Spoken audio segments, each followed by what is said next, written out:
So today we're going to talk about the gambler's fallacy, and typically we're going to talk about it in regards to Patrick Mahomes. If you don't know what that means, well then this is going to be a great video because this is going to help you understand an argument to avoid in the future. The relevance with Mahomes and the gambler's fallacy is that Patrick Mahomes, throughout the majority of his career, had gotten lucky with his turnover-worthy plays not equaling actual turnovers, but this year it seems like the opposite is happening. He's getting very unlucky. A lot of people are saying, well, that's normal. Things are going to fluctuate back and forth. But no, that's not true at all. Let me elaborate a little bit further. So these are his numbers for 2020. So this is, not this year, but last year. You see that his, 23 TWP, that stands for turnover-worthy plays, but only 8 turnovers. The ratio that a turnover-worthy play creates a turnover isn't exactly 1-to-1, but still, even with the actual ratio, he should have had about 20.24 turnovers.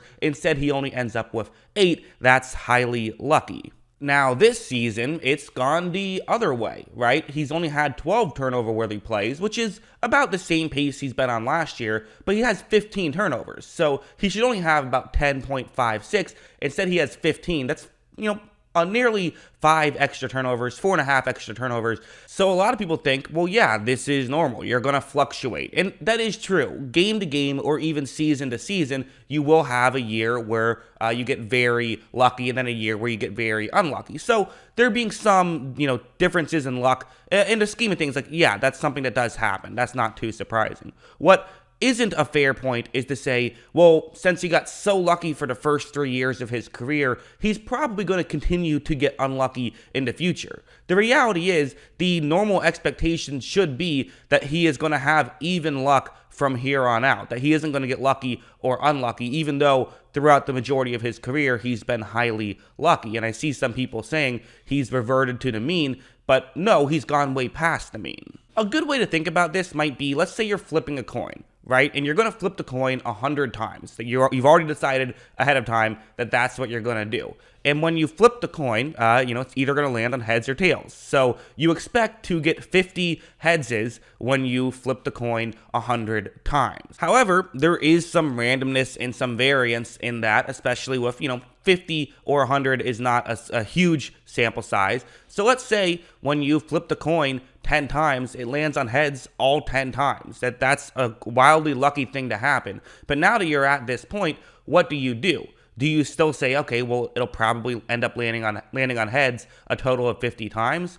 No, it'll probably now land on heads 55 times because that's the way this works. If something is completely dependent on luck, that doesn't mean that it's guaranteed to go back down. This is another way to describe it. We're going to use a graph I made in MS Paint. So you see the line in the middle of the screen.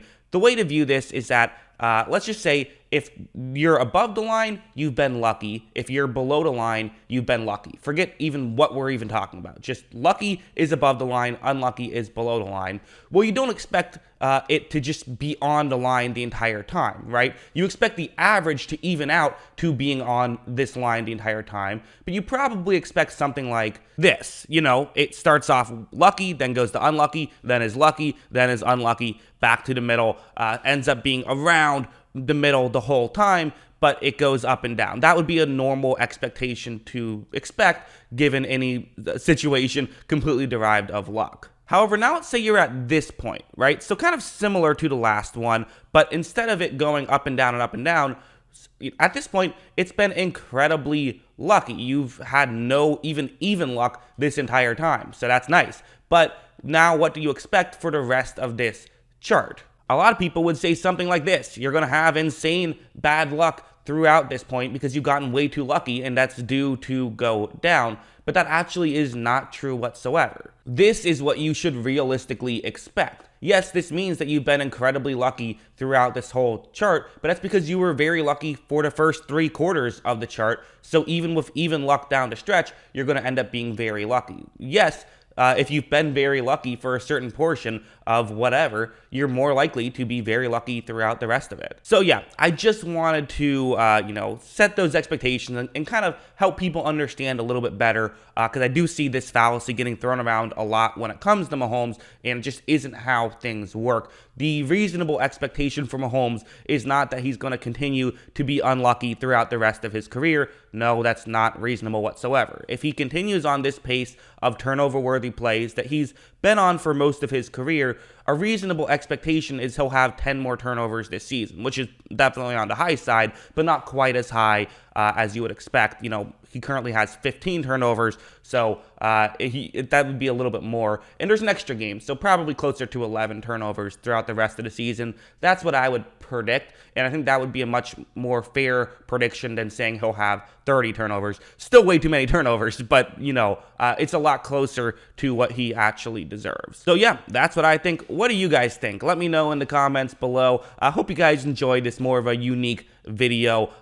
You know, I like changing my content up here and there, so hope you guys enjoyed it. And, of course, as always, thanks for watching.